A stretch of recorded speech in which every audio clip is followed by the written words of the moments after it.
Empire.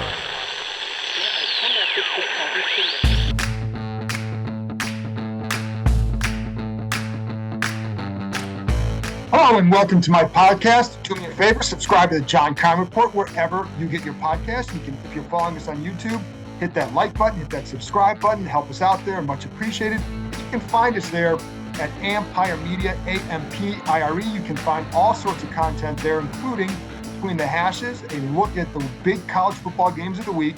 My son Matthew gathers some information that you're going to need to know to watch the games on Saturday. Sound smarter, listen to Between the Hashes. And there's also now, with the NHL season underway, All's Caps, ALZ Caps, with former Washington Capitals defenseman Carl Alsner and AP national hockey writer Steve Wino. So check those out. Do me a favor. There you go. Now, today, I'm joined by former Washington head coach Jay Gruden. We get into the whole Kirk Cousins situation. He also was there when they drafted Terry McLaurin. When did he know McLaurin would be really good? What does he think of his development as a receiver? Where does he stack up among the best receivers? We also talk about John Allen and Deron Payne, who he was also here when as a coach. So, and what he regrets about how they used those two back in the day, why he likes what they're doing with them now. And I also get into some of the personalities on that 2017 roster: Zach Brown, G.J. Swearinger, Josh Norman, Bashad Breeland, Junior Gillette. There's a lot of personalities that were there on that side of the ball. And, so it was good to catch up with Jay. Hadn't had him on the podcast, but I wanted to bring him now because I felt like he could offer really good insight into what happened back then and who some of these players have become. I didn't want to just bring him on to say, what do you think about the organization?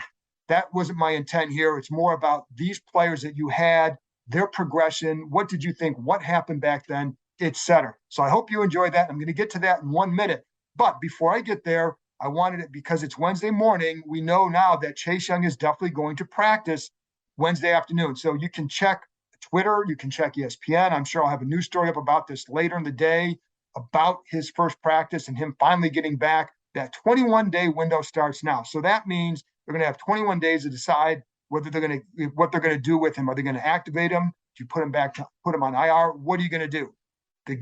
My strong sense will be that he will play not this week, but the following week against the Eagles. We'll find that out for sure, but that's been my sense all along, that when he would come back to practice, there would be you practice that week and then the next week and then get ready to play. So there you go. It'll be good for them to get him back. I talked about trade deadline stuff and a lot of other topics in the live YouTube show that is also the podcast that was up on Tuesday night with Bram Weinstein, the voice of the Commanders. We got into all those topics. So if you want to know some thoughts on that, on Heineke and et cetera, go there. You want to know the injury reports, follow me on Twitter at John_Keim or read me on ESPN.com. That is my main job. So there you go. All that being said, now let's get to my conversation with former Washington head coach Jay Gruden.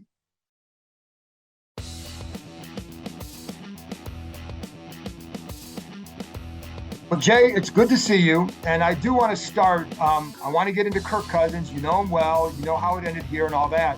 But there's another guy that was here at the end for you who is doing really well. It's Terry McLaurin. So I wanted to start with him just because you were here when you guys picked him. How surprised are you by what you've seen, how you've seen him progress in the NFL? I'm not too surprised, to be honest with you. We liked him coming out. Obviously, we got him in the third round. People say if you like him better, you take him in the second. We lost our second round pick because we traded for Montez Sweat to move up. So we didn't have a second round pick. Otherwise, we would have taken him there. But watching him at the Senior Bowl, we felt like he had the tools to be a dynamic player with the speed and the power that he had. And then obviously what people don't understand is his off the field intangibles. Being a 2-year captain at Ohio State says a lot about him, his work ethic. He's always going to be there on time. He knows what to do. He's a very intelligent player. And for the culture of your football team, the more Terry McLaurin you have on your team, the better off you'll be, because that rubs off on younger guys coming up, who don't know how to prepare, who don't know how to work in practice. When you see a guy like that with his type of ability, work how hard he works in the off season in the weight room and in training and in practice, running every route like it's his last one, that makes your team better. Because I remember when he was drafted, it was like, if nothing else, a good receiver, but also a special teams player. I think he's taken one special team snap in his time here. So, but if I remember right, in the spring he looked pretty good, but in training camp he looked really good. When did you start to see that this kid could be more than even what you guys thought? I thought it was in the spring, personally, just being around him, just watching routes versus air, watching him come off the line of scrimmage, you know what I mean? And the ability to use that speed and be able to come out of breaks. A lot of guys can run fast, but it takes them, a lot of patter steps to get out of their breaks. Terry does have a little bit of stiffness, but he can get out of his breaks. Every route looks the same, and getting off the jam. We didn't really coordinate a little play bump and run in the spring. So in training camp, when guys were able to crawl up in his face and his ability to get off the line, that's when we knew that this guy's going to be pretty good, because if you can't jam him, he's going to run by you. And if you play off, he's a great free access route runner as well. And he's tough and he's smart. I mean, it's no brainer. And it's funny you say that too, because sometimes when I'm watching practice, I'll watch how he comes out of a route versus someone else or a break, and he does it with fewer steps. It may take someone 7 or 8 steps to get somewhere. He may take 5. Is that kind of what you see? And what does that say about him? Why can he do that? The difference in him being able to do that, he's running a lot faster than those other guys too. So that makes it difficult for him to come out of those things. He does. Yeah. And then his hands, there's some questions about his hands coming out. He had his hands in weird positions at times, but he doesn't drop many balls, if any. And he goes up and gets the contested balls as well. So when you're talking about what weakness does he have, I don't really think he has one. Maybe just a little bit stiff coming in out of breaks, just a tiny bit if you're really going to be critical. But the strengths that he has, the speed, the power, the leadership, everything, the smarts that he plays with, the intangibles that he has, the ability to recognize when the quarterback's in trouble, he knows where to go, has a great feel for the football game. The things you can't coach, he dominates. The things you can coach, he dominates. And he dominates the off the field issues as well. He's a great person. It's funny because what I always like talking to him about different corners, because he knows how to attack different corners. He knows I know a lot of guys should know that, but he seems to really know how to attack guys too. Yeah, he studies the game. That's what great players do. The great talented players aren't just going out there on Sundays and running a go ball. Some of them might, but they have to study techniques. They have to study leverages. Is it outside leverage, inside leverage? If I have a tight split, is he going to play outside? Is he going to play off? Is it cover 2? Is it cover 3? Is it quarters? What do I attack, the inside digit, the outside digit? He has a great feel for all that. And you tell him what to do and what you're looking for on a certain play. He understands it and he does it right the first time, the second time, and every time, which is it's a great trait. You can formation him however you want to. He'll break the huddle, know exactly where to go. He'll help other guys along. He knows the concepts. I wish I could find something negative to say, because usually I can, and I can't say anything negative about him. I mean, it is like he's the package, right? And where does it's maybe a hard thing to answer because there are a lot of good receivers in this league, but how does he stack up when you look at the top receivers? Well, I think with the quarterback issues they've had, he probably doesn't have the production of some of these other guys. Obviously, Tyreek Hill's at the top of the class, Stephon Diggs and Waddle now, and a lot of talk about Devontae, but he's having some issues over there in Oakland for whatever reason. But right after those top 4 or 5 guys, you got to put him in the mix, right? I mean, he's made big plays despite not having imagine if he was at Green Bay, how many catches he'd have? I mean, yeah, it'd be a lot. So, but I think he's made the best of the situation that he has. Number one. Number two, he doesn't ever gripe about anything. You know what I mean? He may not get the ball the entire half, and he's not going to be in there throwing his helmet, yelling at the coaches and all that stuff. He'll be in there, hey, what's the next play going to be? What's the next shot we're going to take? He wants to know moving forward. He doesn't cry about the past. He always is just looking forward to playing the next play. How many receivers would cry to you at halftime? I know a few.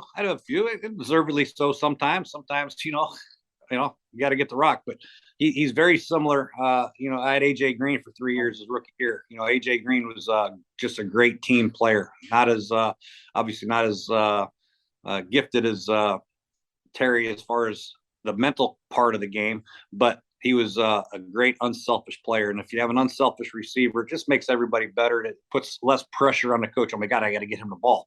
You know what I mean? Which coach should be trying to do that anyway, but it does put a little less pressure on the quarterback and the coach. When when the player's not coming in the huddle, say, "Hey man, throw me the ball," yelling at the quarterback's got a lot of stuff to do in his mind. He can't service everybody individually, so he's got to go through his progressions and his reads. And to have receivers that are patient and unselfish is a critical part to success of an offense. Is it hard to sometimes, just because everybody's like, get him the ball, get him the ball? Can it be hard to say, okay, we're going to get him the ball right here? Is that hard? Is a hard thing to do, or is that easy? Yeah, it's hard. It's very hard. You could put them in the slot and have them run an option route, but they drop the defensive end right underneath it. Then you got to progress. You could put them outside on a hitch route and they play cover 2 and he converts it to a fade right into the safety, and you got to come off the route. I mean, there's certain, you play run a curl route and it could be quarters and he's doubled. So there's a lot of coverages that will take him away or try to take him away. That's what they do to great players. Bill Belichick's made that famous as far as taking away your number one option. And that's going to happen from time to time. That's why Samuel has to step up, and the tight ends have to step up, and Kizik and Gibson have to step up in those times when Terry is getting taken away. What have you thought about Heineke? I mean, there's something like, we know all the flaws and all that, but what have you thought about him? I like the way he plays. I mean, I mentioned this earlier. He reminds me of Jeff Garcia a little bit, in the fact that he's not a very tall guy, but he has great pocket skills, great pocket awareness, the ability to make plays, unscripted plays, which are not easy to coach. You know what I mean? And that's critical in this day of pro football, especially if your offensive line is struggling. You got to be able to get outside the pocket. You see Brady and Stafford are struggling a little bit right now. They don't really create a whole lot of things. If the offensive line is struggling or receivers are having trouble getting open, it's tough down. You know what I mean? It's tough to play. Whereas you can get a little bit of relief if your quarterback does break contain. And Taylor's very gifted at that. And I think it's been a big boost for their offense. Is he a guy, when you look at him, do you see good backup, or do you say this guy can start and win? I mean, in this last 10, he's 7-3, so he's doing something right. He's already proven the fact that he can. I mean, there's not a whole lot of proof in the pudding, but he is 7-3. To win 7 games in the National Football League as a starting quarterback is a hell of a feat. I don't care how you win. If you win 17-13 or 20-10 or whatever it is, you're still putting your team in position to win. And I just feel like the added addition of his mobility and ability to make plays that are off schedule are critical in this day of age in pro football. Absolutely. And, the players respond to him too. Let's get to Kirk Cousins, because you know him well. And, you were here when he was here and you had him. And when you look back on that situation, what jumps out first? Well, I think,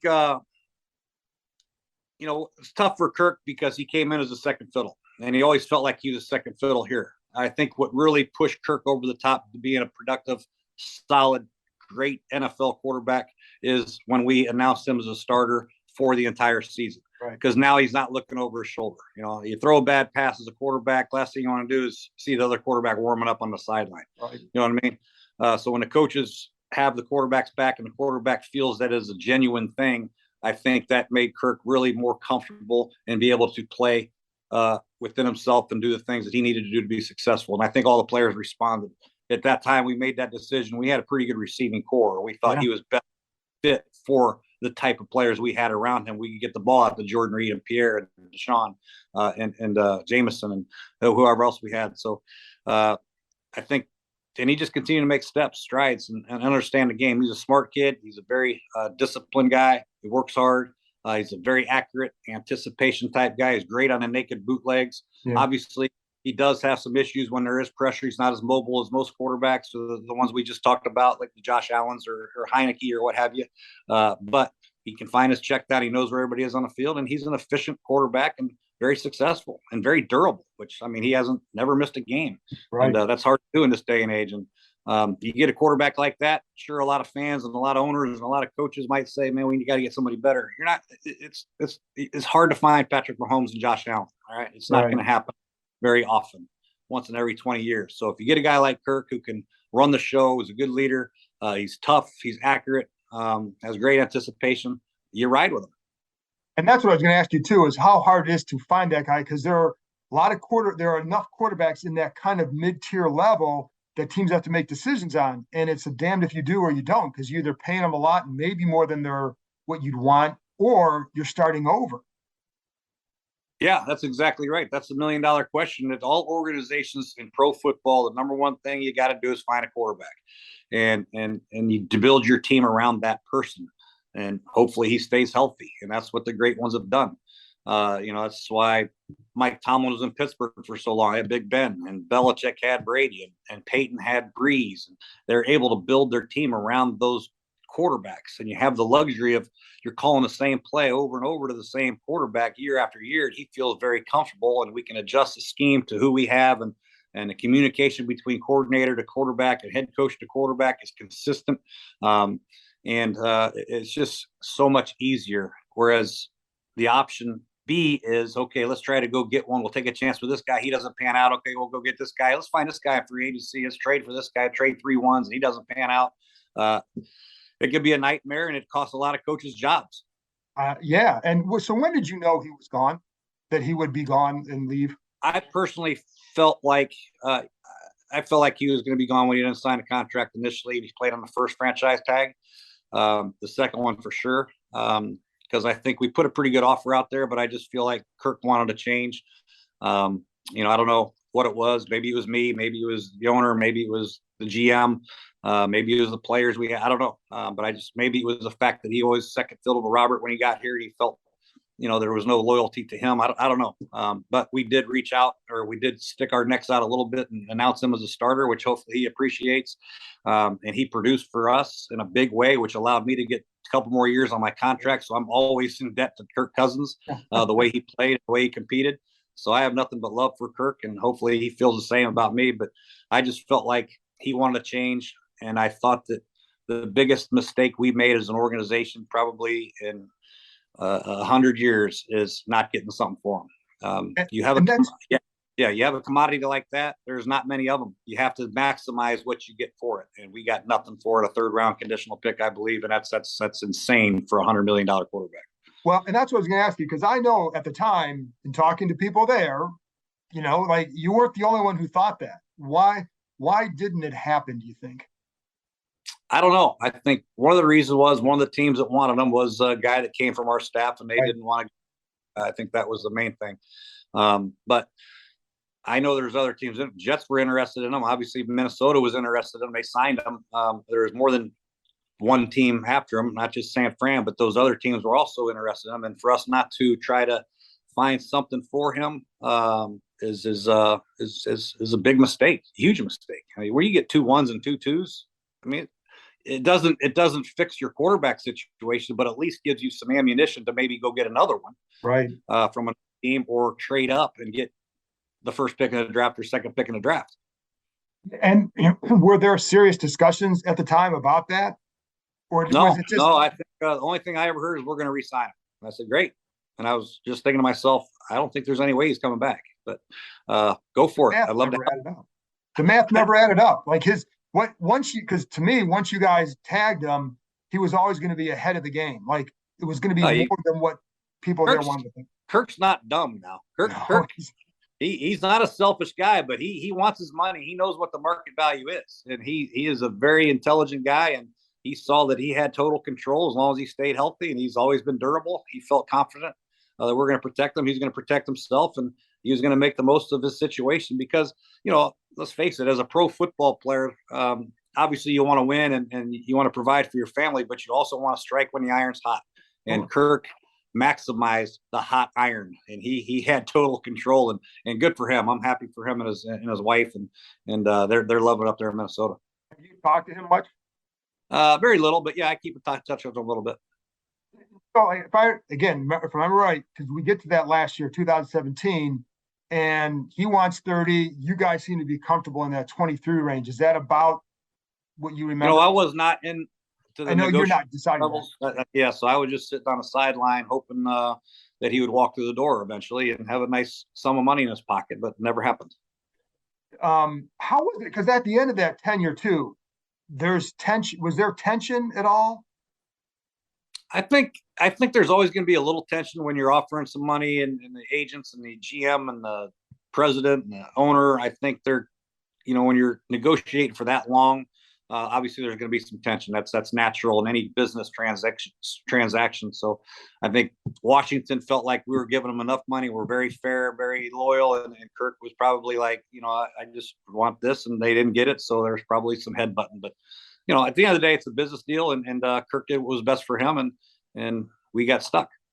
And the funny thing is, like this team, when they were looking last offseason, they called every team that had a possible quarterback opening or trade possibility. They did call the Vikings about him, which would have been interesting, but obviously the Vikings didn't want to trade him. How have you seen him progress as a quarterback? I think that he's had some different offensive coordinators in Minnesota. Now he's got Kevin O'Connell, which is kind of back to what he did here a little bit. I know Kevin's branched off and done a lot of different things, as Sean did when he left. But I think they're going to play to his strengths. And playing for an offensive head coach also makes a big difference, because when you're a play caller for a defensive head coach and things aren't working, and then you feel you got to run the ball, you got to do what he wants, you're not really doing what's best for Kirk and the offense, that becomes tough in the mind of an offensive quarterback or a coordinator and a play caller and a quarterback. So having the luxury of having Wes Phillips, Chris O'Hara, the quarterback coach, obviously Kevin O'Connell, is going to help him a lot. And it also helps they have some pretty damn good players. I mean, they got one of the best receivers in the league. Adam Thielen is a great receiver. Dalvin Cook is unbelievable. They just get TJ Hawkinson, KJ Osborne, heck of a player. Their offensive line still struggling a little bit, but the way Kevin utilizes the quick passing game, the choice game, getting him outside the pocket has really been a benefit for him. And obviously the threat of Dalvin Cook is huge. Yeah. What have you thought about what Kevin has done? I mean, you had him here. The funny thing is, like, they always talk about the Shanahan tree. You've had a few guys here who've gone on to do pretty well too.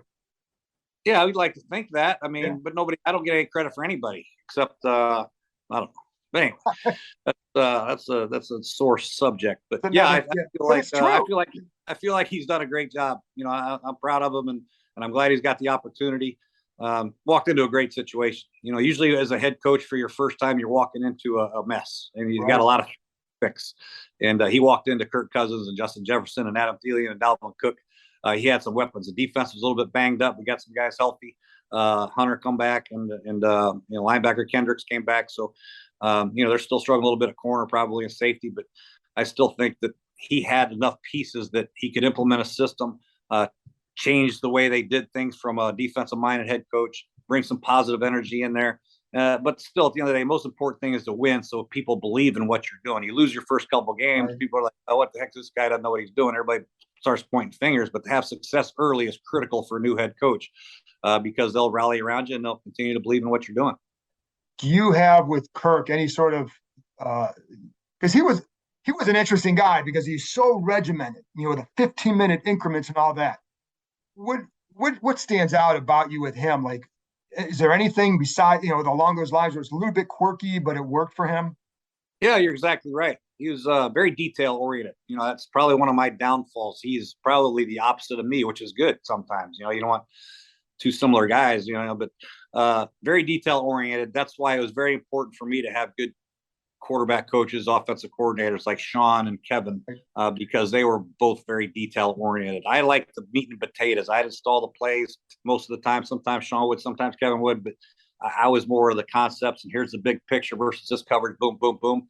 Kirk, what is it? 3 steps? Is it 2 steps? Is it 1 step? Is it 1 hitch? Is it 2 hitches? He is very detail oriented in that regard on every single play. And to have guys like Kevin and Sean just go through the details, that makes Kirk better and more comfortable in everything that he's doing. He's detail oriented. He's a rep guy. He wants to see everything. Why are you calling this play? Here's why. He wants to see it in practice. If he doesn't like it, he doesn't want it in the game plan. If you call a play in practice and it doesn't look very good, that play's out. And that's great feedback. That's why you practice, and that's why the communication you have to have with your quarterback. What plays you like, what plays don't you like? Sometimes it hurt my feelings. It might be one of my favorite plays that he hated. I'd be like, damn it, I really like that play, but we'll take it out. I'm not playing, you are. So, but yeah, he's a great kid, great guy. Went through a lot here, being second fiddle to starter to getting yanked, going back in, getting booed, getting applauded. But I think overall, as 6 years, I think he wouldn't trade him in. I think it was a great experience for him, made him into a better person, a better player. And for you, like, you've seen what's happened here at that position. So when you look back at that, because you guys did go out and get Alex Smith, and then you guys were doing pretty well. You're 6-2, and then he gets hurt. Do you look back at that as like that's the turning point, or is it letting Kirk go? Well, like I said, Kirk is going to go. So say he was going to go no matter what. So we had no control over it. Not getting Right. the things we should have got for Kirk was Right. a major turning point. And then the second turning point was Alex getting hurt. I mean, Alex, we were pretty good. Right. I mean, let's face it, we were going to beat Houston, and it would have been 7-2 and had a 2-game lead in the NFC East. Yep. Gets hurt, and you go to Colt, and Colt plays on a short week, and then the following week he breaks his leg. The season's over. I mean, yeah, not a lot you can do. We tried Sanchez, but then we went to Josh Johnson because he could run a little bit, and won a game and almost beat Tennessee. Still almost made the playoffs, but it's tough. That's why quarterbacks and coaches, great quarterbacks and great coaches usually work hand in hand.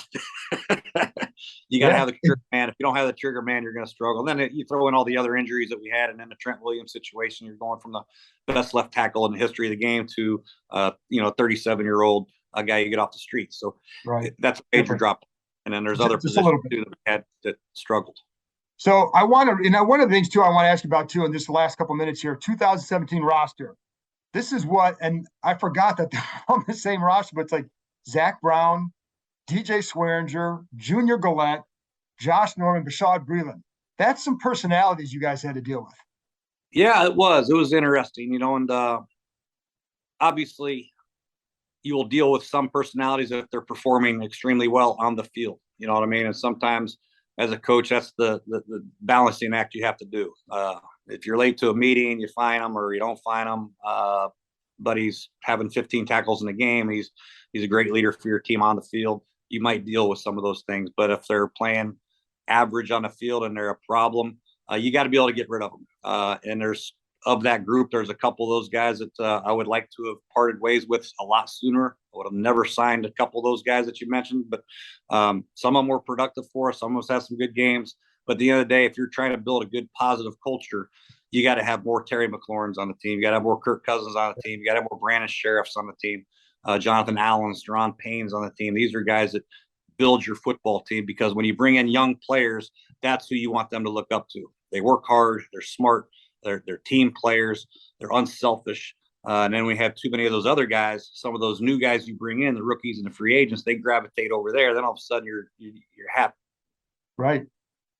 Bad. Right. So, unfortunately, I didn't have the power of the axe where I could cut the guys while I wanted to. But we dealt with some of those guys. Some of those guys, they're okay. DJ would have been gone earlier if you had that power. I'm just right. Yeah. I mean, I like Josh. I like Breeland. Breeland just didn't like when Josh came, because Breeland thought he should have got that money. And then when we started trying to travel Josh with the best receiver, Breeland got a little upset, he's a competitive guy. Yeah.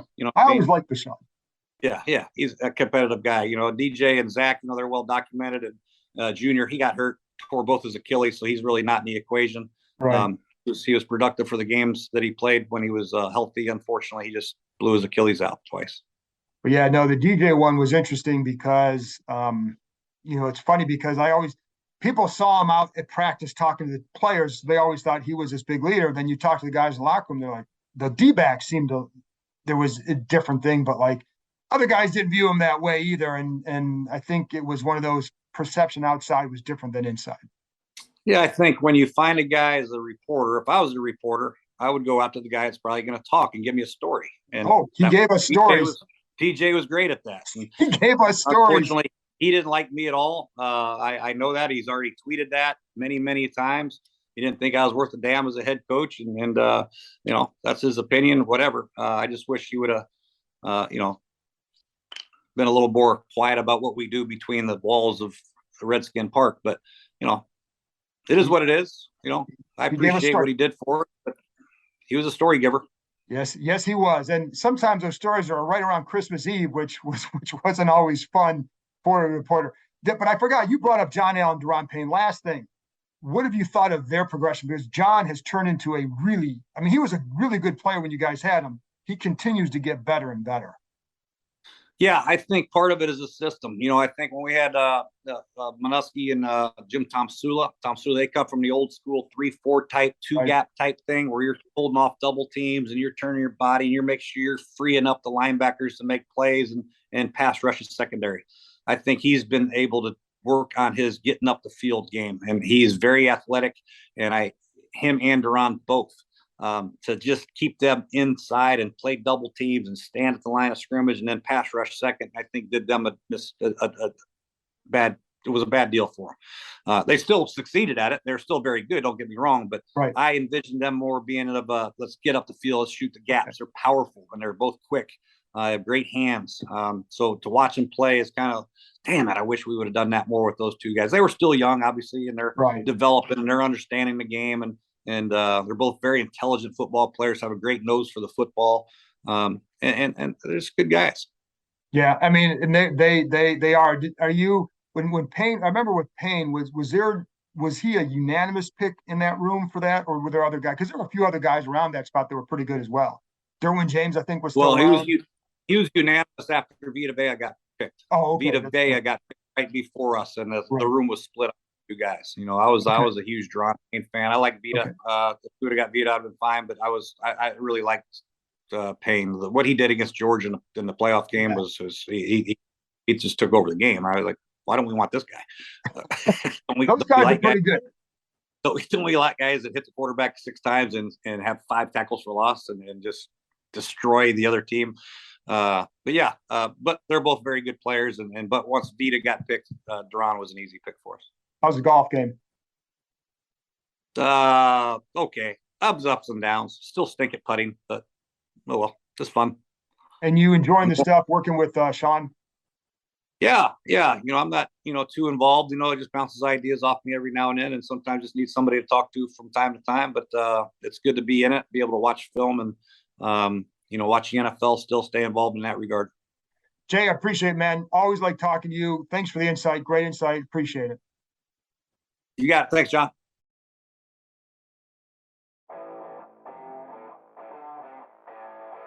That's it for this episode. Thanks to Jay for joining me, and thank you, as always, for listening. I'll be back on Thursday afternoon with a look at the Minnesota Vikings with ESPN Vikings reporter Kevin Seifert. Give some good analysis about what's going on with the Vikings. Why are they 6-1? And you can find on ESPN.com. You can read my story. Should be up Thursday about how good are the Commanders. Do we really know? We're going to find a lot about them in the next 2 weeks. So there you go, and I'll talk to you next time.